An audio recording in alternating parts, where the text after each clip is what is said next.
ইতিহাসের প্রত্যেকটা গুরুত্বপূর্ণ টপিকই আমি আলোচনা করতে করতে এগোচ্ছি, এবং আজ যেই টপিকটা নিয়ে আমি আলোচনা করব তোমাদের সঙ্গে, সেই টপিকটা হলো মুন্ডা বিদ্রোহ। মুন্ডা বিদ্রোহের মেন নেতাকে, মুন্ডা বিদ্রোহের মেন নেতা হলেন বিরসা মুন্ডা। বিরসা মুন্ডা কোথায় জন্মগ্রহণ করেছিল এবং কেন তিনি এই বিদ্রোহের মেন নেতা হয়ে দাঁড়ালেন, তার সঙ্গে ছোটোবেলায় কী ইনসিডেন্ট হয়েছিল যার জন্য তিনি এই বিদ্রোহের নেতা হলেন। আর আরও একটা বিষয়, সেটা হচ্ছে কি এমন ঘটনা ঘটেছিল এই মুন্ডাদের সঙ্গে যার জন্য তারা এই বিদ্রোহের পথে নামলো। এছাড়াও এই বিদ্রোহ কিভাবে এগোলো, কতজনকে হতাহত হতে হয়েছিল, কিভাবে বিদ্রোহটা এগিয়েছিল এবং বিদ্রোহের রেজাল্ট কী হলো। আমি যখন টপিক আলোচনা করি তো টোটাল হচ্ছে সব কিছুই দেখে নিই, তো হচ্ছে দেখে তোমাদের সামনে হচ্ছে তুলে ধরার চেষ্টা করি। তো যাই হোক, আজকের এই টপিকটাতেও আমি সেইভাবেই হচ্ছে টোটালটাই হচ্ছে তুলে ধরার চেষ্টা করব। ওভারঅল ফার্স্ট হচ্ছে কনসেপ্টটা যেটা ক্লিয়ার করব সেটা হচ্ছে দেখা যাক, কিন্তু তার আগে হচ্ছে আর একটা জিনিস তোমাদেরকে বলি। আমি আগের দিন চুল কাটতে গেছিলাম, তো চুল কাটতে গিয়ে হয়েছিল কি, আমার বেশ সুন্দর ওয়েদারটা, বেশ সুন্দর, এখন তো চারিদিকে বৃষ্টি বৃষ্টি হচ্ছে, তো বেশ চেয়ারে বসেছি, চেয়ারে বসে বেশ ফ্যান চলছে, বেশ ঠান্ডা লাগছে, ঠান্ডা লাগতে লাগতে আমিও চুল কাটছি, আমিও হচ্ছে চোখ ফোক মুজে পড়ে আলাদাই রিল্যাক্সে চুল কাটছিলাম। দিয়ে কাটতে কাটতে সামনেটা হচ্ছে অত্যাধিক ছোটো করেছিল, ভেবেছিলাম যে চুলগুলো বড়ো ফড়ো রাখবো, কি আর করা যাবে, চুল ছোটো হয়ে গেল। কিন্তু ব্যাপার হচ্ছে এইটা, স্যার আপনি আমাকে বললেন কেন, আমাকে এটা পড়ার টপিক। দেখো, এটা হচ্ছে ব্যাপার কি, তোমরা হচ্ছে পড়ছো ক্লাস 10-এ, ক্লাস 10-এর হচ্ছে এই মুন্ডা বিদ্রোহ টপিকটা ক্লাস 10-এর হচ্ছে চ্যাপ্টার 3-তে। এই টপিকগুলো হচ্ছে ক্লাস 10 হচ্ছে জীবনে একটা খুবই গুরুত্বপূর্ণ জায়গা, যেখানে হচ্ছে প্রথম তোমরা হচ্ছে বড় একটা এক্সাম দেবে। তো এই এক্সামের টাইমে এই যেমন হচ্ছে আমি ঘুমিয়ে পড়লাম, এরকম হচ্ছে, তো ঘুমিয়ে পড়ে হচ্ছে আমি দেখতে পেলাম না, হঠাৎ করে চুলটা ছোটো হয়ে গেল, যেই চুলটাকে আমি হচ্ছে রিসেন্টলি বাড়াতে পারবো না, কিন্তু 1 মাস গেলে হচ্ছে বেড়ে যাবে। কিন্তু এবার তোমাদের ক্ষেত্রে কি, তোমাদের হচ্ছে 1 বছর টাইম আছে, এই 1 বছরের মধ্যে টোটাল পড়াটা ভালো করে কমপ্লিট করতে হবে, দিয়ে হচ্ছে এক্সাম দিতে হবে। কিন্তু এই টাইমে তোমরা যদি এই আমার মতন, আমি যেমন ঘুমিয়ে গেছিলাম, এরম যদি তোমরা এই ঘুমানোর জায়গায় যদি ফেসবুক আর হোয়াটসঅ্যাপ স্ক্রোল করতে করতে, রিল বানাতে বানাতে যদি কাটিয়ে ফেলো, তাহলে জীবনের পরীক্ষায় হচ্ছে নম্বরটা অনেক কমে যাবে, এবং পরে সেটা তোমরা রিয়েলাইজ করতে পারবে যখন হয়ে যাবে হচ্ছে অনেক দেরি। তো তাই জন্য দেখো, আমার এই সমস্যাটা হয়েছিল, তাই জন্য আমি আমার সমস্যাটা তোমাদের সঙ্গে শেয়ার করলাম, যাতে তোমাদের এক্সামের ক্ষেত্রে না সমস্যা হয়, সেই জন্য হচ্ছে শেয়ার করলাম। বাকিটা তোমাদের ওপর, তুমি কি এগোতে চাও নাকি হচ্ছে আমার এই চুল কাটতে কাটতে ঘুমিয়ে পড়ার মতন তুমিও ঘুমিয়ে হোয়াটসঅ্যাপ ফেসবুক হচ্ছে রিলস স্ক্রোল করতে করতে এই সময়টা নষ্ট করে দিতে চাও। তো যাই হোক, অনেক ভালো স্টুডেন্ট রয়েছে যারা হচ্ছে অনেক নাম্বার পাচ্ছ, ক্লাস দেখছো, আমাদেরকে জানাচ্ছ, কিন্তু যাদের হচ্ছে এরকম, দেখো এই ডিস্টারবেন্স হচ্ছে আসে আমাদের জীবনে, হচ্ছে এই ডিস্টারবেন্স আছে হচ্ছে ইনস্টাগ্রাম আর ফেসবুকে ওই স্ক্রোল করা না, ওটা একটা নেশার মতন করতে করতে হয়ে থাকে, কিন্তু হচ্ছে ওই টাইমটাতে মাইন্ডটাকে কন্ট্রোল করতে হয়, দেন হচ্ছে পড়াশোনার দিকে ফিরে আসতে হয়। এই সমস্যাটা প্রত্যেকটা স্টুডেন্টের ক্ষেত্রে হয়, প্রত্যেকটা অনেক স্টুডেন্ট হচ্ছে জানাও, সেই জন্য হচ্ছে এই কথাটা বললাম। তো যাই হোক, মেন টপিক কি, টপিকে ফিরে আসা যাক, বেশি নাও বললে স্যার খালি বলেই যাচ্ছে টপিকে আসছে কোথায়। তো মেন টপিকে ফিরে আসা যাক, কি টপিক হচ্ছে আজকে, মুন্ডা বিদ্রোহ। মুন্ডা বিদ্রোহ কারা ছিল? মুন্ডা হচ্ছে বিভিন্ন আদিবাসী জনগোষ্ঠী আমরা দেখেছি, যেমন হচ্ছে সাঁওতাল বিদ্রোহ, চুয়ার বিদ্রোহ, এই টপিকগুলো দেখছিলাম। তো সেরকমই মুন্ডারাও ছিল হচ্ছে একটা আদিবাসী জনগোষ্ঠী। তো এই আদিবাসী জনগোষ্ঠীরা কী করতে, রিলেটেড সবকটা ব্যাপারই হচ্ছে রিলেটেড, যেমন হচ্ছে সাঁওতাল বিদ্রোহ, চুয়ার বিদ্রোহ, এইসব আদিবাসী বিদ্রোহগুলোর ক্ষেত্রে দেখলাম কি, এই আদিবাসীরা একটা নির্দিষ্ট এরিয়ায় তোমার হচ্ছে জঙ্গল ফঙ্গল পরিষ্কার নিজেদের মতনই জীবনযাপন করতো, করে হচ্ছে স্বাধীনভাবে হচ্ছে চলাফেরা করতো, বেশিরভাগ হচ্ছে লোকালয়ের হচ্ছে ইন্টারফেয়ার করতো না, যাওয়া আসা করতো না, নিজের মতন করে বসবাস করতো। তো হলো কি, ব্রিটিশ ইস্ট ইন্ডিয়া কোম্পানি যখন এলো, এসে কি এদের জীবনে হচ্ছে ইন্টারফেয়ার করতে শুরু করলো, অত্যাধিক পরিমাণে এদের থেকে হচ্ছে ট্যাক্স নিতে শুরু করলো, ফসলের বিনিময়ে হচ্ছে ক্যাশে ট্যাক্স নেবে, ক্যাশে বলতে হচ্ছে নগদ অর্থে ট্যাক্স নেবে। এই সুযোগ নিয়ে নগদ অর্থে যখন এরা ট্যাক্স দেবে কি করে, তখন হচ্ছে দেওয়ার জন্য কি জমিদার আর মহাজনেরা গিয়ে হচ্ছে জমিদার আর মহাজনেরাও এদের ওপর হচ্ছে এদেরকে কি ঠকাতে শুরু করলো বিভিন্নভাবে, ফসলের ঠিকঠাক দাম না দিয়ে, যখন হচ্ছে ঠিকঠাক দাম দিল না, দিয়ে হচ্ছে অর্থ কম দিল, ঠকিয়ে হচ্ছে, নিরীহ মানুষ ছিল এরা, ঠকিয়ে হচ্ছে কি বাটখারা ফাটখারা দিয়ে, যেমন হচ্ছে বেইমানি করা হয় বিভিন্ন সিনেমার ক্ষেত্রে দেখেছো, তো সেরকমই বাটখারা দেখাচ্ছে হচ্ছে 10 কিলোর, দিয়ে হচ্ছে ভেতর থেকে হচ্ছে 5 কিলো, তো এইভাবে হচ্ছে অত্যাধিক ফসল হচ্ছে তারা নিয়ে হচ্ছে তাদের উপর ঠিকঠাক পয়সা দিত না। আবার হচ্ছে কি অত্যাধিক পরিমাণে সুদে হচ্ছে এদেরকে টাকা দিত, এবং সেই সুদের জালে জড়িয়ে এদেরকে হচ্ছে কৃতদাস টাইপের হচ্ছে বানিয়ে নিত, এবং এদের বাড়ির বিভিন্ন মহিলা নারীদের ওপরে হচ্ছে অত্যাচার করতো। এই সব কিছু সমস্যাগুলো ছিল। তাছাড়া হচ্ছে খ্রিস্টান মিশনারিরা তৎকালীন সমাজে এদেরকে জোর জবরদস্তি ধর্মান্তরিত করার পথে হচ্ছে নিয়ে যেত। এবং বেগার শ্রম এদেরকে দিয়ে করানো হতো, খাটিয়ে হচ্ছে পয়সা দেওয়া হতো না। এই সব কিছুর ক্ষোভগুলোই এই সাধারণ মানুষের মনে জমতে জমতে এরা বিদ্রোহের পথে এগোয়। এদের ওপর এই সকল মেন হচ্ছে এইগুলোই হচ্ছে কিন্তু কমন সমস্যা, যেটা হচ্ছে আমরা সাঁওতাল বিদ্রোহের ক্ষেত্রেও দেখতে পাচ্ছি, চুয়ার বিদ্রোহের ক্ষেত্রে দেখতে পাচ্ছি, মুন্ডা বিদ্রোহের ক্ষেত্রেও দেখতে পাচ্ছি। যখন হচ্ছে ডিটেলসে পড়বো তখন হচ্ছে আমরা এই সমস্যাগুলোকে কেন্দ্র করেই এই তোমার হচ্ছে বিদ্রোহগুলো ফুটে উঠছে, সেইটা হচ্ছে আমরা দেখবো। তো মেন গোড়ায় হচ্ছে ব্রিটিশ ইস্ট ইন্ডিয়া কোম্পানি। তারা এসেছিল কেন? হচ্ছে পয়সা চুরি করতে এখান থেকে। এসছে হচ্ছে মালপত্র নিচ্ছে, আর দিয়ে হচ্ছে এই সাধারণ মানুষের ওপর অত্যাচার হচ্ছে। সাধারণ মানুষরা খুবই সরল সাদাসিধে ছিল, কিন্তু যখন এদের ওপর অত্যাচারের সীমা চরমে পৌঁছাচ্ছে তখন এরা প্রতিবাদ করতে বাধ্য হচ্ছে।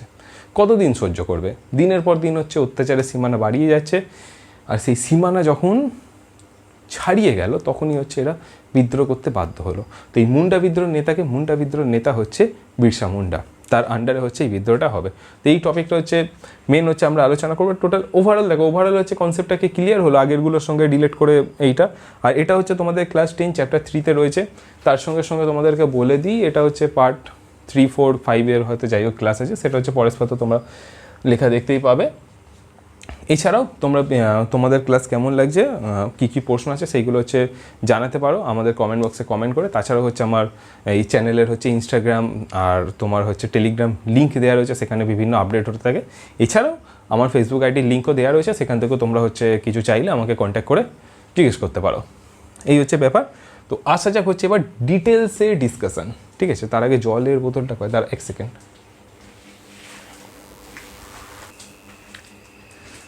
যাই জল খেয়ে চলে আসা হয়ে গেছে, এবার আসা যাক হচ্ছে ডাইরেক্ট ক্লাসে। শুরু করা যাক হচ্ছে এই মুন্ডা বিদ্রোহ মেন নেতা হচ্ছে বিরসা মুন্ডা। এই বিদ্রোহটা সব থেকে ভয়াবহ আকার ধারণ করেছিল তখন কত 1899 থেকে 1900 এই টাইমটাতে হচ্ছে এই বিদ্রোহটা ভয়াবহ আকার, মানে ভয়াবহ কি সব থেকে হচ্ছে শক্তিশালী আকার ধারণ করছে এই টাইমটাতে। বিদ্রোহ শক্তিশালী হয় না, ক্লাস 9-এই হচ্ছে তোমরা পড়েছিলে ফরাসি বিপ্লব পুরো হচ্ছে ভয়াবহ আকার ধারণ করে সব কিছু উৎখাত করে দিচ্ছিলো। তো একটা টাইমে এই বিদ্রোহগুলো খুবই শক্তিশালী ওইটা, অর্থাৎ হচ্ছে সব লোকজনেদের ক্ষোভ একত্রিত হয়ে একটা পুরো হচ্ছে ভয়াবহ আকার ধারণ করে হচ্ছে ব্রিটিশদের ব্যান্ড বাজাবে। তো এটা হচ্ছে সেই ব্যান্ড পার্টি বাজানোর হচ্ছে টাইমটা ছিল হচ্ছে এই 1899-1900, ঠিক আছে? প্রথমে দেখা যাক হচ্ছে লোকেশান। ছোটনাগপুর ও তার আশেপাশের অঞ্চলে বসবাস করতে হচ্ছে এই মুন্ডারা। ওয়েস্ট বেঙ্গলের কাছে হচ্ছে ছোটনাগপুর। এই ছোটনাগপুর আর তার আশেপাশের অঞ্চলটা নিয়ে হচ্ছে এই মুন্ডারা বসবাস করতো। মুন্ডা বলতে একটা আদিবাসী সম্প্রদায়, ঠিক আছে? যেমন সাঁওতাল পড়লাম, হচ্ছে চুয়ার পড়লাম, সেরকম হচ্ছে মুন্ডারাও হচ্ছে একটা আদিবাসী সম্প্রদায়। এরা কোথায় থাকতো? এরা থাকতো হচ্ছে ছোটনাগপুর ও তার আশেপাশের অঞ্চলে, ঠিক আছে?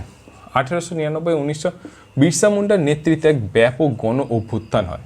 এই ঘটনা উলগুলাম বা ভয়ঙ্কর বিশৃঙ্খলা নামে পরিচিত। দেখো এটা হচ্ছে তাদের ভাষায়, এই আদিবাসীদের ভাষা হয়, এই আদিবাসীদের আলাদা ভাষা হয়। যদি তোমরা কোথাও ঘুরতে যাও কিংবা হচ্ছে যারা গ্রামের দিকে থাকো তারা হচ্ছে এই ভাষার সঙ্গে পরিচিত, কিন্তু যারা শহরের দিকে থাকো তারা বিভিন্ন আদিবাসী এলাকায় গেলে তোমরা দেখতে পাবে যে তাদের একটা আলাদা ভাষা আছে এবং সেই ভাষায় তারা কথা বলে। তো সেই ভাষারই একটা ওয়ার্ড হচ্ছে উলগুলাম কথার অর্থ হলো ভয়ঙ্কর বিশৃঙ্খলা, ঠিক আছে?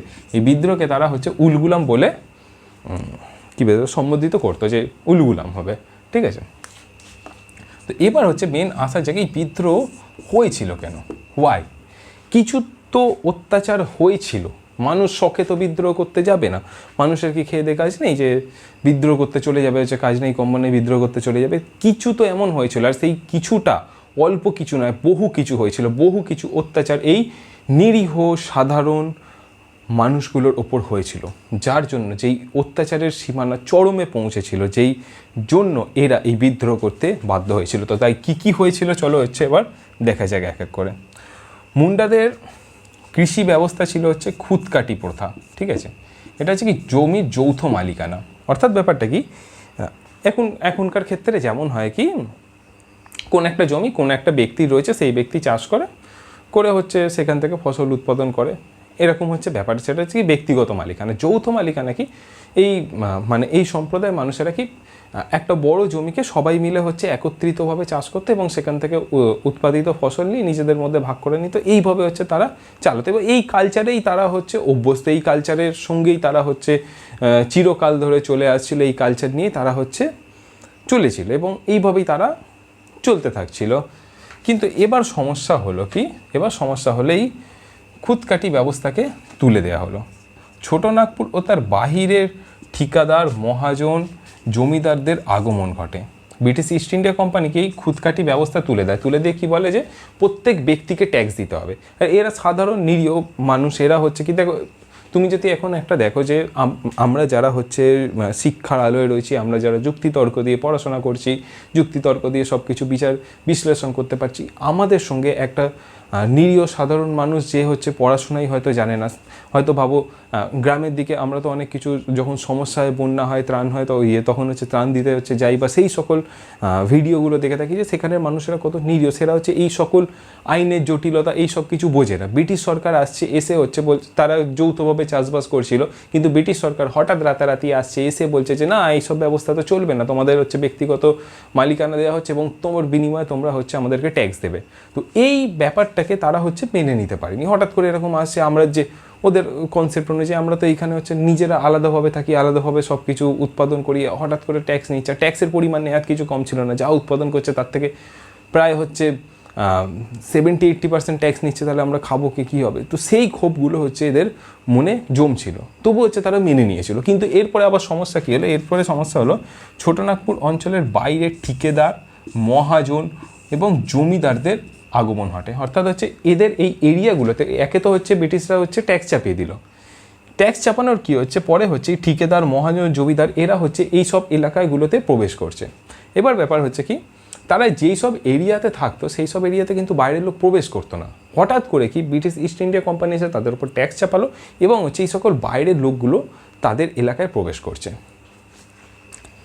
এবং বহু জমি জায়গা তাদের অধীনে চলে যাচ্ছে। অর্থাৎ হচ্ছে এই ঠিকাদার, মহাজন এদের আন্ডারে বহু জমি জায়গা চলে যাচ্ছে। এই জমি জায়গা এদের আন্ডারে কী করে যাচ্ছে, যে এরা হচ্ছে এই সাধারণ মানুষদেরকে ট্যাক্স দিতে হবে। ট্যাক্স কীভাবে দেবে এই সাধারণ মানুষগুলো? ট্যাক্স দেওয়ার জন্য কি সাধারণ মানুষের লাগবে হচ্ছে নগদ অর্থ। নগদ অর্থ কোথা দিয়ে পাবে? নগদ অর্থ পাওয়ার জন্য এই সাধারণ কৃষকদের, সাধারণ মুন্ডাদের যেতে হতো হচ্ছে এই ঠিকাদার, মহাজন, জমিদার এদের কাছে ফসল বিক্রি করতে বা টাকা ধার নিতে। যখন তাদের ফসল বিক্রি করতে যেত তখন হচ্ছে কি ফসলে জোট চুরি করতো এই মহাজনেরা, জোট চুরি করে তাদেরকে অল্প টাকা দিত। টাকা যখন ধার নিতে যেত সেই টাকার উপর অত্যাধিক পরিমাণে সুদ চাপাতো। সুদ চাপিয়ে কি হচ্ছে যে এমন জালে জড়িয়ে দিত সুদে, সাধারণ নিরীহ সেই মানুষগুলো হচ্ছে অঙ্কের মারপ্যাচ বুঝতো না, তো তাদেরকে এমনভাবে হচ্ছে সুদের হার চাপিয়ে দিত যে তারা সেই জালে হচ্ছে জড়িয়ে পড়তো এবং তাদের জমি জায়গা হচ্ছে এই মহাজনেরা কেড়ে নিতে থাকলো। অর্থাৎ হচ্ছে তাদের এই জমিগুলোকে কেড়ে নিতে থাকলো হচ্ছে মহাজনেরা। মুন্ডারা চিরাচরিত আইন, বিচার এবং সামাজিক বিধি বাতিল করে দেওয়া হয়। মুন্ডারা দেখো নিজেদের তো একটা, এই মুন্ডা উপজাতিরা তাদের তো একটা নিজেদের আইন, শৃঙ্খলা, রীতি, সামাজিক কালচার সেই সবগুলো ছিল। সেই সব কালচারগুলোকে কি ব্রিটিশ ইস্ট ইন্ডিয়া কোম্পানি এবং এই মহাজন, জমিদার এরা সবাই মিলে কি হচ্ছে ধ্বংস করে দিচ্ছে। অর্থাৎ তাদের সেই, তারা তো সকল থেকে আলাদা হয়ে, যেমন হচ্ছে আমরা সাঁওতাল বিদ্রোহ, চুয়ার বিদ্রোহ দেখলাম, তারা সব কিছু থেকে আলাদা হয়ে নিজেদের মতন করে নিজেরা জীবনযাপন করতো। তাদের এই জীবনযাপনের ক্ষেত্রে বাইরের কোনো লোক প্রবেশ করতো না, কিন্তু এখন প্রবেশ করছে। প্রবেশ করে কি তাদের সেই খুদকাটি সিস্টেমকে নষ্ট করে দিচ্ছে, তাদের সেই কালচারকে নষ্ট করে দিচ্ছে, তারা যেইভাবে জীবনযাপন করছে সেইগুলোকে সব কিছুকে ধ্বংস করে দিচ্ছে। আর সেই যখন ধ্বংস হচ্ছে এই মানুষগুলোর মনে কি ক্ষোভ জন্মাবে না? তোমার ধারণা কি এই মানুষগুলোর মনে ক্ষোভ জন্মানো উচিত কি উচিত নয়? কমেন্ট বক্সে জানাও। এবং ব্রিটিশ আইন প্রবর্তিত হচ্ছে, নগদ খাজনা দেওয়ার রীতি চালু হচ্ছে। অর্থাৎ এর আগে অবধি যদিও খাজনা দেওয়ার ব্যবস্থা ছিল, সেটা কি ফসলের মধ্যে দিয়ে খাজনা দেওয়া হতো। বিভিন্ন ইতিহাসের বিভিন্ন টপিক পড়ার সময় আমরা দেখেছি যে খাজনার বিনিময়ে ট্যাক্স দেওয়া হতো, মানে খাজনার আমার বলতে ভুল হলো, যে শস্যের বিনিময়ে খাজনা দেওয়া হচ্ছে, শস্য মধ্যে দিয়ে খাজনা দেওয়া হচ্ছে। তো এখন কি বলছে, না শস্য ফস্য চলবে না, ব্রিটিশ কোম্পানি এসছে, শস্য ফস্য আমরা নিতে পারবো না, আমরা নিতে কি শুধু ক্যাশ নেবো। তো এই হচ্ছে কি একটা রীতি পাল্টে যাচ্ছে। ক্যাশের সমস্যা হচ্ছে, অনেক জটিলতা ছিল, ক্যাশ পাবে কোথা দিয়ে? এরা খাজনা দিতে না পারলে তাদেরকে জমি থেকে উৎখাত করে দেওয়া হতো। যদি এই মুন্ডারা ঠিকঠাক সময় যদি ট্যাক্স না দিতে পারতো, খাজনা বলতে ট্যাক্স যদি না দিতে পারতো, তাদের সেই জমিগুলোকে কেড়ে নেওয়া হতো। যেই জমি তারা চিরদিন ধরে ভেবে এসছিল তাদের নিজস্ব, যেই জমিতে তারা হচ্ছে খাটাখাটনি, পাথুরে জমিগুলোকেও হচ্ছে তারা খাটাখাটনি করে সেখানে ফসল উৎপাদন করে দিত, সেই জমিগুলো ওপরে ট্যাক্স বসানো হলো। কে বসাচ্ছে ট্যাক্সটা? British East India company. এবং সেই ট্যাক্স যখন হচ্ছে এই সাধারণ কৃষকগুলো দিতে পারছে না, তখন তাদের থেকে এই জমিগুলো কেড়ে নেওয়া হচ্ছে। মানুষের কাছ থেকে মানুষের জমি কেড়ে নেওয়া হচ্ছে। তারা যেই জমিকে এতদিন ধরে নিজের ভেবেছিল, মাটিকে মা হিসেবে যারা ভেবেছিল, তাদের সেই জমি কেড়ে নেওয়া হচ্ছে।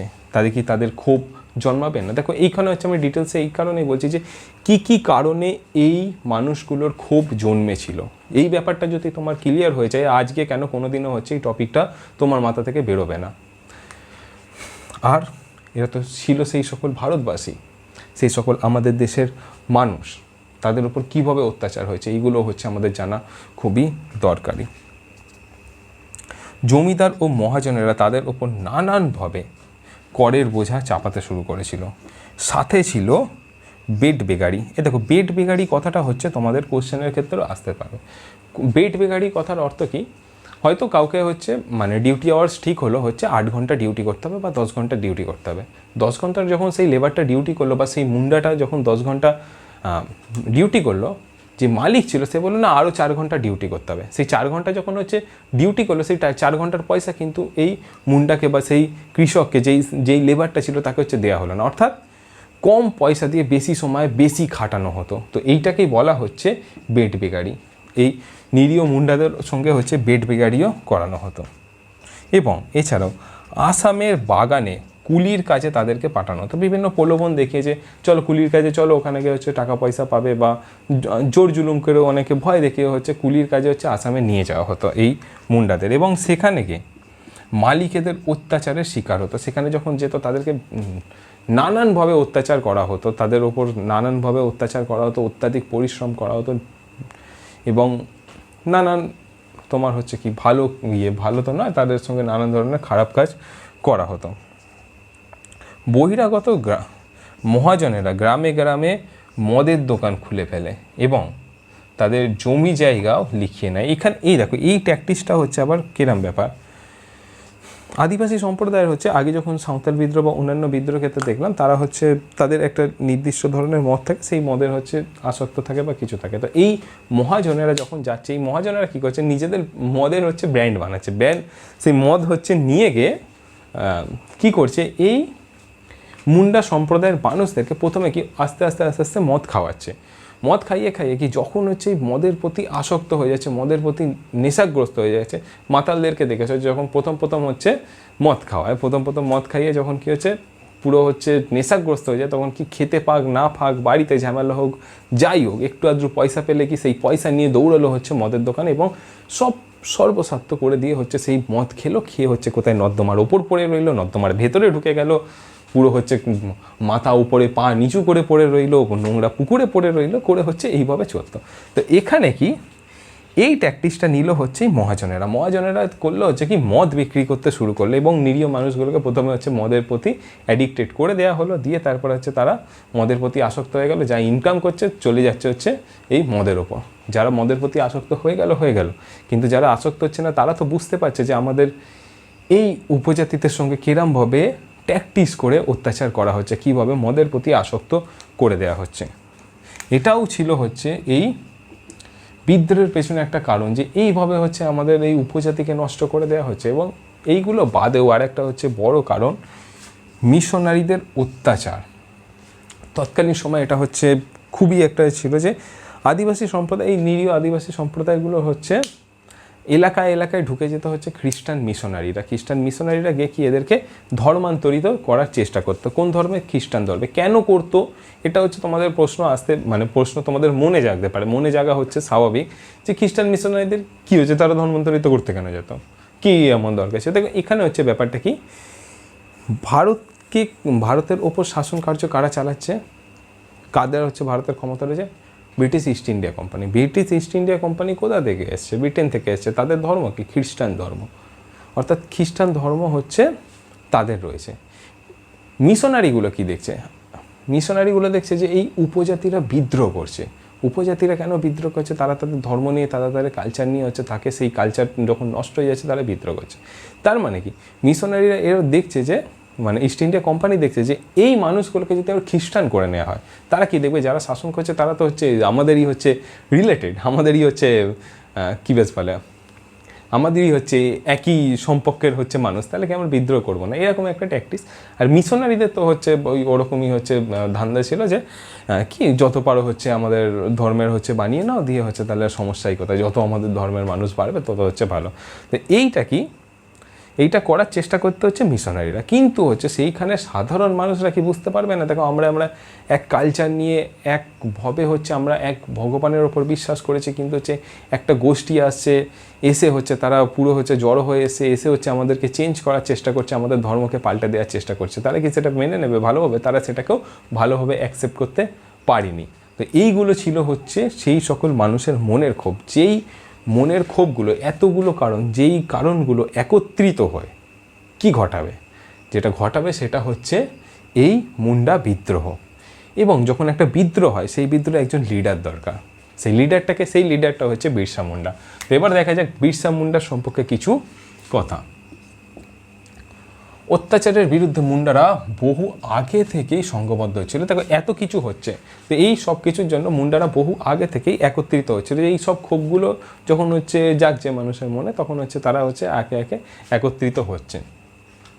অত্যাচারের ব্যাপারে তারা সরকারের কাছে আবেদনও জানিয়েছিল, এমনকি মহারানী ভিক্টোরিয়ার কাছেও আর্জি জানিয়েছিল যে আমাদের ওপর এই অত্যাচার হচ্ছে। দেখো এই যে এই অত্যাচারের কথা বললাম, যে এই অত্যাচার হচ্ছে এখানে তোমার হচ্ছে খুদকাটি সিস্টেমের ক্ষেত্রে, এবং মহাজনেরা এইভাবে অত্যাচার করছে, এই সকল বিষয়গুলো হচ্ছে মহারানীর কাছে অবধি জানিয়েছিল।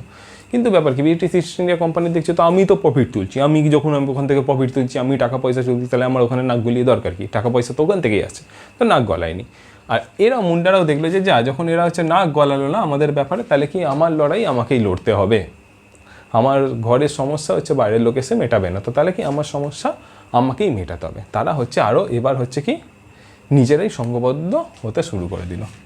শেষ পর্যন্ত বিরসা মুন্ডা 1875 থেকে 1900, দেখো বিভিন্ন ফেজে, এই 1900 টাইমটাতে তোমার হচ্ছে 1899 থেকে হচ্ছে তারপর হচ্ছে 19, এই টাইমটাতে তো বিদ্রোহ বড় আকার নিয়েছিল। কিন্তু বিরসা মুন্ডা যে এই টাইমটাতেই চেষ্টা করেছিল, তার আগে থেকে চেষ্টা করছিল না, তার আগে থেকে বিরসা মুন্ডা অনেক সময় ধরে হচ্ছে চেষ্টা করছিল এই ব্রিটিশদের এগেনস্টে লড়াই করার, বিভিন্নবার তিনি জেলেও গেছেন। কিন্তু এই টাইমটাতে, এই 1899, 1900 এই টাইমটাতে পুরো হচ্ছে ব্যাপকভাবে এই আন্দোলনটা ছড়িয়ে পড়েছিল, মানে খুব শক্তিশালী হয়ে উঠেছিল, তাই জন্য এই টাইমটাকে ধরা হয়। বিরসা মুন্ডা স্বাধীন ধর্মরাজ্য প্রতিষ্ঠার উদ্যোগী হন। স্বাধীন ধর্মরাষ্ট্র বলতে তাদের ধর্মাবলম্বী এই মুন্ডা জাতিদেরই একটা হচ্ছে সেখানে রাষ্ট্র গঠন হবে, অর্থাৎ হচ্ছে তাদের এই ছোটো এলাকাটা নিয়ে তাদের একটা আলাদা রাষ্ট্র গঠন হবে, সেটা হচ্ছে মুন্ডা রাষ্ট্র। এবার তিনি তার স্বাধীন রাষ্ট্র গঠন করার জন্য এই বিদ্রোহ ডাক দিয়েছিলেন। দেখো কনসেপ্ট তখন হচ্ছে আলাদা, যদি ভাবে যে না ওর কেন তারা ভারতবর্ষ করতে চাইলো না বা কিছু, ভারতবর্ষ তৈরি হবে এই কনসেপ্টটা কিন্তু বহু পরে আসছে। মানে এই টাইমটাতে দেখো, এই টাইমটাতে বিভিন্ন জায়গায় ছোটো ছোটো বিদ্রোহ হচ্ছে, ছোটো বিদ্রোহগুলো হতে 1857 দেখবো মহাবিদ্রোহ, একটা মহাবিদ্রোহ যখন হচ্ছে, তারপরে আস্তে আস্তে আসছে যে না সকলে মিলে সেই আমাদের এই সকল মানুষের ওপর তো ব্রিটিশরাই অত্যাচার করছে, না এই আমাদের সকলকে একত্রিত হতে হবে, হয়ে তারপরে ইন্ডিয়া গঠন করতে হবে, সেইগুলো হচ্ছে আমরা পরে আসবো। কিন্তু এই এখন যেই সব বিদ্রোহগুলো হচ্ছে, এখানে কিন্তু ভারতবর্ষের কনসেপ্ট এখনও আসেনি। যদি এই মনের কারো এই প্রশ্নটা এসে থাকে, প্রশ্ন আসা ভালো, তো যে এই প্রশ্নটা যদি কারো এসে থাকে, তো তখন হচ্ছে তার অ্যান্সার হচ্ছে এইটা। যাই হোক, এসে থাকলে ভালো, না এসে থাকলেও ঠিক আছে। 1874-75 মানে এটা নিয়ে হচ্ছে Birsa Munda date of birth নিয়ে হচ্ছে একটুখানি সমস্যা রয়েছে, তৎকালীন সময় অত ডেট অফ বার্থের সার্টিফিকেট তো ছিল না। তো কারো মতে 1874-1875 রাঁচি জেলার উলিহাতু গ্রামে এক ভাগ চাষি পরিবারে বিরসা মুন্ডার জন্ম হয়েছিল। ঠিক আছে, একটা ভাগ চাষি, গরিব পরিবারে, তৎকালীন সময় চাষির পরিবারের কত টাকা পয়সা হবে, খুবই গরিব পরিবারে বিরসা মুন্ডার জন্ম হচ্ছে। 10-12 বছর বয়সে তিনি এক মিশনারি আপার প্রাইমারি স্কুলে ভর্তি হন। টাকা পয়সার অভাব, তাকে হচ্ছে মিশনারিরা হচ্ছে তো আসতেই তখনকার থেকে এসে হচ্ছে সব মানুষজনকে হচ্ছে নিয়ে চলে যেত তাদের হচ্ছে খ্রিস্টান ধর্ম করার জন্য। তো তখন কি 10-12 বছর যখন তার বয়স, তাকেও হচ্ছে নিয়ে যাওয়া হয়েছে খ্রিস্টান মিশনারিতে একটা নিয়ে যাওয়া হয়। কিন্তু খ্রিস্টান মিশনারিতে তিনি যখন যায়, সেখানে গিয়ে হচ্ছে তাদের সেই ধর্মের সঙ্গে তিনি অ্যাডজাস্ট করতে পারেন না। তিনি বুঝে যান যে না, আমাদের সব কিছু কালচার, আমাদের ধর্ম এক, তো এনাদের হচ্ছে আলাদা, এরা হচ্ছে অন্যভাবে আমাদেরকে কনভার্ট করার চেষ্টা করছে, তাহলে কি আমাদেরকে এইসব ছেড়ে দিতে হবে। এবং তিনি সেখান থেকে পরিত্যক্ত হয়ে তিনি ফিরে আসেন। তারপরে কি, তারপর থেকেই তিনি হচ্ছে ব্রিটিশদের এগেনস্টে সংঘবদ্ধ বা সংগঠিত হতে শুরু করেন। ব্রিটিশদের ওপর হচ্ছে আলাদা একটা রাগ তার মনে হচ্ছে জন্মাতে শুরু করে দেয়। 1895 খ্রিস্টাব্দে যখন তার বয়স হচ্ছে 21 বছর, তখন তিনি নতুন ধর্ম প্রবর্তন করেন। মুন্ডারা চোখে তিনি ভগবান হতে শুরু করেন। দেখো, তিনি যখন আসে, তিনি হচ্ছে ব্রিটিশদের অত্যাচারের কথা বলে, বা তার কথায় সকলে হচ্ছে ইন্সপায়ার হয়ে যেত। মানে এক একজনের হচ্ছে পার্সোনালিটি এমন থাকে না, তিনি তাদের সকল কথাগুলো বলতে শুরু করতে, বা সকল কথাগুলো হচ্ছে সবাই শুনতো, বা সকল সমস্যার তিনি সমাধান করে দিতেন কথার মাধ্যমে। তো এরকম তখন যখন একটা মানুষ আজকের অবস্থা নয়, আজকে হচ্ছে সন্দীপ মাহেশ্বরী আছে, আমরা বুঝছি তিনি হচ্ছে মোটিভেশনাল স্পিকার। তৎকালীন সময় মোটিভেশনাল স্পিকারের তো কনসেপ্ট ছিল না। তৎকালীন সময় একজন মানুষ যখন এইসব সমস্যার সমাধান করে দিচ্ছে, তখন বাকি সেই সাধারণ মানুষগুলো তাকে ভগবানের চোখে হচ্ছে বসিয়ে নিচ্ছে, তাকে হচ্ছে ভগবান হিসেবেই অ্যাকসেপ্ট করছে, যে এরকমভাবে একজন সমস্যার সমাধান করে দিচ্ছে, এরকমভাবে তিনি হচ্ছে আমাদের সমস্যাগুলোর কথা ভাবছেন, বা এইভাবে হচ্ছে রিলিফ পাওয়া যায়, তো এইসব কথা বলছে। তো এই থেকেই হচ্ছে বিরসা মুন্ডাকে সবাই হচ্ছে ভগবানের চোখে দেখতে শুরু করে দিলেন। এবং বিরসা মুন্ডা আলাদা কনসেপ্ট আছে যে আমাদের হচ্ছে আলাদা নতুন ধর্ম প্রবর্তন করব, নতুন ধর্মরাষ্ট্র তৈরি হবে। আর বিরসা মুন্ডা যেই ভগবানকে পুজো করতেন, সম্ভবত একটুখানি আমার হচ্ছে, তিনি সূর্য দেবতাকে সম্ভবত পুজো করতেন তাদের হচ্ছে সেই ধর্ম অনুযায়ী। তিনি মুন্ডাদের স্বাধীন রাজ্য প্রতিষ্ঠার কথা, স্বাধীন রাষ্ট্র প্রতিষ্ঠার কথা বলা হয়, এবং বলা হয় বিদেশিদের খাজনা দেওয়া বন্ধ হয়ে যাবে। দেখো, এই ক্ষোভগুলো কেন? বিরসা মুন্ডার মনে যে এই স্বাধীন রাষ্ট্র প্রতিষ্ঠা হবে, এর ক্ষোভ কেন? কারণ হচ্ছে বিরসা মুন্ডা তো দেখছে যে ব্রিটিশরা এসে কীভাবে এখান থেকে ট্যাক্স নিচ্ছে, এখানে খুদকাটি সিস্টেমকে বন্ধ করে দিচ্ছে, এদের নারীদের ওপর কীভাবে অত্যাচার করা হচ্ছে, মহাজনদেরকে হচ্ছে, মহাজন জমিদার এদেরকে হচ্ছে এই আদিবাসীরা বা আদিবাসী সম্প্রদায়ের মানুষরা ব্রিটিশ শাসনেরই অংশ হিসেবে ধরতো। দেখো, যতই সহজ সরল হোক, তারা কিন্তু সত্যিটা বুঝতে পেরেছিল যে এরা ব্রিটিশ শাসনের অংশ হিসেবেই তো কাজ করতো। তারা বুঝতে পেরেছে এরা তো ব্রিটিশ শাসনের অংশ, তারা এসে অত্যাচার করছে, বিভিন্নভাবে তাদেরকে খাটিয়ে পয়সা দেওয়া হচ্ছে না। তো তাই জন্য কি এই সমস্যার থেকে মেটানোর জন্য কি, যে আমাদের নিজেদের রাষ্ট্র হবে, এখানে তারা ঢুকবে না, এত কিছু অত্যাচার করছে, তাদেরকে এখান থেকে তাড়িয়ে দিতে হবে। তো বিরসা মুন্ডা হচ্ছে সেই জন্যই আলাদা হচ্ছে নিজের রাষ্ট্র প্রতিষ্ঠার কথা ভাবছেন, এবং বিদেশিদের আর খাজনা দেওয়া হবে না, তিনি এই কথা বলে দেন। বিদেশিদের বহিষ্কার করা হবে, এবং সেখানে তারা হচ্ছে স্বাধীন ধর্মচারণ করবে। বিদেশিরা যতক্ষণ আসবে, সেখানে হচ্ছে তারা স্বাধীনভাবে ধর্মচারণ করতে পারবে না। কীভাবে করবে? মিশনারিরা তো আসবে, এসে হচ্ছে তাদেরকে কনভার্ট করে নেবে, বুঝে না, কনভার্ট যদি না করতে হয় তাদেরকে আসতেই দেওয়া হবে না বলে তারা স্বাধীন ধর্মরাষ্ট্র প্রতিষ্ঠা করবে, এই কথা হচ্ছে ঘোষণা করে দেয়। দিয়ে তারপরে কি, এবার হলো অনেক কিছু হয়েছে, এবার হবে হচ্ছে যুদ্ধ অর্থাৎ হচ্ছে বিদ্রোহের সূচনা। বিরসা মুন্ডা গ্রামে গ্রামে ঘুরে মুন্ডাদের সংগঠিত করতে শুরু করে, এবং 6000 মুন্ডাদের নিয়ে তিনি একটা সেনা গড়ে তোলেন। বিরসা মুন্ডার বিশ্বস্ত অনুচর গুয়া মুন্ডা, তিনি সেনাপতির দায়িত্ব গ্রহণ করেন। খুঁটি ছিল হচ্ছে তাদের প্রধান কেন্দ্র, এছাড়াও রাঁচি, চক্রধরপুর, বুন্দু, তামার, তোরপা, কারা, বাসিয়া প্রভৃতি স্থানে তারা হচ্ছে বিভিন্ন গোপন ঘাঁটি তৈরি করতে শুরু করে। এবং 1899 ডিসেম্বর 24 ডিসেম্বর 1899 তারা বিদ্রোহ করবে, এই দিন ধার্য করে। আর তারপর রাঁচি ও সিংভূম জেলায় যেই সকল ব্রিটিশদের গির্জা ছিল, থানা ছিল, সরকারি অফিস ছিল, জমিদারদের বাড়ি ছিল, মহাজনদের বাড়ি ছিল, পুলিশ অফিসার ছিল, ইস্ট ইন্ডিয়া কোম্পানির কর্মচারী ছিল, তাদের সকলকে হচ্ছে অ্যাটাক শুরু করে, তাদের বাড়ি ঘর হচ্ছে পুড়িয়ে দিতে শুরু করে, তাদেরকে মারধর শুরু করে। তারা এতদিন ধরে হচ্ছে এই সাধারণ মানুষের ওপর অত্যাচার করেছিল, এবার এই সাধারণ মানুষগুলো খেপে গেছে, গিয়ে হচ্ছে তাদেরকে বেধড়ক হচ্ছে মারধর শুরু করে, এবং তারা যেখানে পারছে হচ্ছে পালাতে শুরু করে। এইভাবে হচ্ছে বিদ্রোহটা চলতে শুরু হয়ে যায়। এইভাবে হচ্ছে চলছিল, কিন্তু হচ্ছে 1900 সালের হচ্ছে 9 জানুয়ারি তোমার হচ্ছে এলাকাটার নাম হচ্ছে সাইল রাকার পাহাড়, সম্ভবত সাইল রাকার পাহাড়ের হচ্ছে ওই পাহাড়টার মধ্যে, ওখানে হচ্ছে মুন্ডাদের সঙ্গে যুদ্ধ হয়, মানে শেষ যুদ্ধ। এই যুদ্ধে হচ্ছে মুন্ডারা পরাজিত হয়। এবার মুন্ডারা কেন পরাজিত হয়, এই প্রশ্নটা যা আমাদের হেরে গেল, তো এইটা পরাজিত হয়ে গেল কেন? দেখো, এক্ষেত্রে হচ্ছে ব্যাপার, মুন্ডাদের কাছে আছে কি, তীরধনুক আর বল্লভ নিয়ে কতক্ষণ হচ্ছে বন্দুকের সামনে, ইস্ট ইন্ডিয়া কোম্পানির কর্মচারীদের কাছে বন্দুক, বোম সব কিছু রয়েছে, এই তীরধনুক নিয়ে কতক্ষণ বন্দুকের সামনে টিকে থাকবে? টিকে থাকা বেশিক্ষণ হচ্ছে সম্ভব নয়, এবং শেষ পর্যন্ত তারা হেরে যায়। 1900 সালের 9 জানুয়ারি যেই পাহাড়ের মাঠের মধ্যে হচ্ছে যুদ্ধ হচ্ছিল, সেখানে হচ্ছে এই মুন্ডার বাহিনী হেরে যায় এবং এই বিদ্রোহ আবার দমে। এই হেরে যাওয়ার পরে হচ্ছে এই মুন্ডাদের বিভিন্ন মানুষকে নানানভাবে হচ্ছে বন্দি করা হয়, নানান মানুষকে নৃশংসভাবে হচ্ছে হত্যা করা হয়, তাদের বহু নেতাকে ফাঁসি দিয়ে দেওয়া হয়, আর বিরসা মুন্ডাকেও বন্দি করা হয় এবং হচ্ছে 9 জুন যখন হচ্ছে বিরসা মুন্ডার 25 বছর বয়স, তিনি হচ্ছে জেলে মারা যান। তার জেলের মারা যাওয়ার কারণ হিসেবে দেখানো হয় হচ্ছে তার কলেরা রোগ হয়েছিল। দেখো এত কিছু হলো, দেখলাম যে এই বিদ্রোহে মুন্ডারা হেরে গেল, মুন্ডারা কার্যত তারা হচ্ছে হেরে গেল। হেরে যাওয়ার পরেও কি তারা কী হবে, তাদেরকে কিছু কথা শোনা হবে না? কিন্তু হেরে যেতে যেতেও এরা বুঝিয়ে দিয়েছিল যে অত্যাচার করলে কি হতে পারে, এবং ব্রিটিশ সরকার এতে ভয় পেয়েছিল। তাই জন্য কি ব্রিটিশ সরকার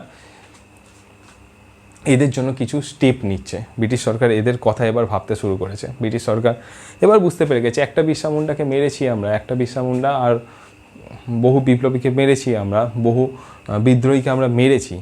এবার যদি আমরা এদের জন্য এখনও যদি না ভাবি, তো হচ্ছে এই কজনকে মেরেছি, এদের মধ্যে থেকে আরও বহুজন উঠবে। এবার হচ্ছে আমাদের ব্রিটিশ শাসনেরই ভিত নড়িয়ে ছেড়ে দেবে। এরাও কিছু ভিত কম নড়ায়নি। তো তখন কি, যখন হচ্ছে তারা দেখলো যে এদের জন্য কিছু স্টেপ নিতে হবে, তারাও কিছু হচ্ছে স্টেপ নিচ্ছে। 1908 সালে ছোটনাগপুর আর তার ছোটনাগপুর এরিয়ায় হচ্ছে প্রজাস্বত্ব আইন পাশ করা হয় এবং বলা হয় মুন্ডাদের এই যে খুটকাতি ব্যবস্থার জন্য মুন্ডারা যে এই আন্দোলন শুরু করেছিল, ঠিক আছে মুন্ডা, তোমাদের হচ্ছে এই খুটকাতি ব্যবস্থা এখান থেকে হচ্ছে চলবে, খুটকাতি ব্যবস্থা তোমাদের আর উঠবে না, তোমাদের এই নীতি আমরা হচ্ছে মেনে নিলাম, তোমাদের এই দাবি আমরা মেনে নিলাম, এবং জমি থেকে উচ্ছেদ করে দেওয়া হবে বা তাদেরকে হচ্ছে বেগার খাটানো হবে, এইটা হচ্ছে নিষিদ্ধ করে দেওয়া হলো। যে বলা হলো মুন্ডাদেরকে জমি থেকে আর উচ্ছেদ কোনোভাবেই করা যাবে না এবং তাদেরকে বেগার আর কোনোভাবেই খাটানো যাবে না। ঠিক আছে, এখানে ডেটটা একটুখানি বলছিল, তো যাই হোক। আর হচ্ছে এদেরকে বেগার হচ্ছে কখনোই খাটানো যাবে না, সরি এইটা ভুল ছিল। ঠিক আছে, এই হচ্ছে ব্যাপার। আর তাছাড়া কি, এটা একটা কৃষক বিদ্রোহ হলেও রাজনৈতিক তাৎপর্য ছিল অনেকটাই। কারণ কি, দেখো কৃষক বিদ্রোহ হিসাবে শুরু হলো, ধর্মীয় সাইড রয়েছে, কিন্তু দেখো মেন যদি আমরা দেখি কি ব্রিটিশদের বিরুদ্ধেই তো এই আন্দোলন ছিল, ব্রিটিশদের অত্যাচারের বিরুদ্ধে। তাই হচ্ছে রাজনৈতিক প্রেক্ষাপটও যথেষ্ট গুরুত্বপূর্ণ। ঠিক আছে, এই হচ্ছে টপিকটা। আর হ্যাঁ, আরেকটা জিনিস যেটা তোমাদেরকে বলবো, সেটা হচ্ছে এরপর থেকে দেখো আজও যদি আমরা হচ্ছে এই তোমার হচ্ছে মুন্ডাদের এরিয়ায় বা তোমার হচ্ছে উপজাতি আদিবাসী এরিয়ায় যখন হচ্ছে আমরা যাই, তখন হচ্ছে দেখি যে আজও বিরসা মুন্ডাকে তারা ভগবান হিসেবে পুজো করে। তার একটা নির্দিষ্ট ডেটে হচ্ছে তার হচ্ছে পুজো করা হয় এবং আজও তারা বিরসা মুন্ডাকে ভগবান হিসেবেই দেখে। এবং বিরসা মুন্ডাও তাদের জন্য যেই কাজটা করেছিল, বিরসা মুন্ডা মারা যাওয়ার পরেও এই সাধারণ মানুষের অধিকারের কথা বলে গেছিলো এবং এই সাধারণ মানুষ সেই অধিকারগুলো পেয়েছিল। তাই বিরসা মুন্ডার কৃতিত্ব কখনোই অস্বীকার করা যায় না। আর সেই মানুষগুলো আজও বিরসা মুন্ডার কৃতিত্ব ভোলেনি, তাই তাদের মধ্যে আজও বিরসা মুন্ডা বেঁচে রয়েছে। তো আজকের এই টপিক ছিল হচ্ছে বিরসা মুন্ডা। বিরসা মুন্ডা টপিক তোমাদের কেমন লাগলো, ক্লিয়ার হয়েছে কিনা ডাউট, অথবা কোথাও সমস্যা হয়েছে কিনা, সেই সবগুলো অবশ্যই আমাকে জানাও। আর কেবল ইতিহাস নয়, আদার সাবজেক্টের ক্লাসও হচ্ছে। অর্ণব স্যার তোমাদের ম্যাথামেটিক্স করাচ্ছে ক্লাস 10-এর, জিওগ্রাফিটা আমি করাবো তোমাদের, তারপর হচ্ছে শুভময় স্যারের ফিজিক্স ক্লাস হচ্ছে, সব কিছু তোমাদের হতে থাকছে। তোমরা সেগুলো দেখো, দেখে হচ্ছে জানাও তোমাদের কেমন লাগছে। আর হচ্ছে পরের টপিকটা কি সেটাও দাঁড়াও তোমাদেরকে বলে দিচ্ছি।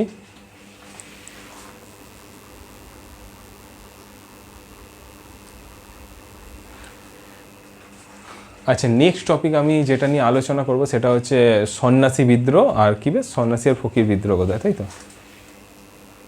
হ্যাঁ, সন্ন্যাসী আর ফকির বিদ্রোহ, তারপরে হচ্ছে ফরাজি আর ওয়াহাবি বিদ্রোহ। তো সেই সকল বিদ্রোহগুলো নিয়ে হচ্ছে আমরা আলোচনা করব, দেখবো তার পিছনের কি কি কারণ ছিল, কেন সেই বিদ্রোহগুলো হয়েছে, কিভাবে সেই বিদ্রোহগুলোকে দপানো হলো, আর সেই বিদ্রোহের সাকসেস কতটা, এইগুলো হচ্ছে টোটাল আলোচনা করবো। তো আজকের ক্লাস কেমন লেগেছে অবশ্যই জানিয়ে দিও। আর তোমার নাম কোন স্কুলে পড়ো তুমি জানিয়ে দিও। তোমাদের এইগুলো দেখতে না আমরা খুব মোটিভেট হয়ে যাই, কেমন লাগছে কী হচ্ছে সেইগুলো হচ্ছে জানিও। জানালে আমাদের একটু ভালো লাগবে, আমরা একটু মোটিভেট হয়ে যাবো। চলো আজ এতটাই, দেখা হচ্ছে পরের ক্লাসে। চলো টাটা, বাই বাই।